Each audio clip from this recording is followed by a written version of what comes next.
যে বাংলাদেশ গভর্নমেন্টের ইন্টারিম গভর্নমেন্টের টপ প্রায়োরিটি হচ্ছে কাউন্টার টেরোরিজম এবং উনি বলেছেন টেরোরিস্টদের ব্যাপারে এই গভর্নমেন্টের জিরো টলারেন্স, কোনো ধরনের কোনো টলারেন্স টেরোরিস্টদের প্রতি শো করা হবে না, জিরো টলারেন্স। উনি এটা ব্যক্তহীন কণ্ঠে জানিয়েছেন। কে ইউএস অ্যাম্বাসাডার, ইউএস চার্জে অ্যাফেয়ার্স টেসিয়ান জ্যাকবসন আজকে প্রফেসর ইউনুসের সাথে কলন করেছেন। এটা খুবই একটা সৌহার্দ্যপূর্ণ একটা পরিবেশে মিটিং হয়েছে। সেই মিটিংয়ে ইউএস বাংলাদেশের যে ট্যারিফ টকস, তারপরে কাউন্টার টেরোরিজম, আমাদের ইলেকশনের প্রস্তুতি, কনসেনসাস কমিশনের যে ডায়ালগগুলো হচ্ছে সেগুলো নিয়ে কথাবার্তা হয়েছে।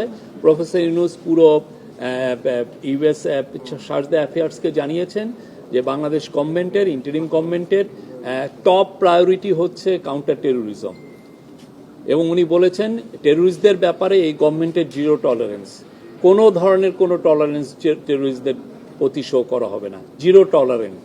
উনি এটা ব্যক্তহীন কণ্ঠে জানিয়েছেন।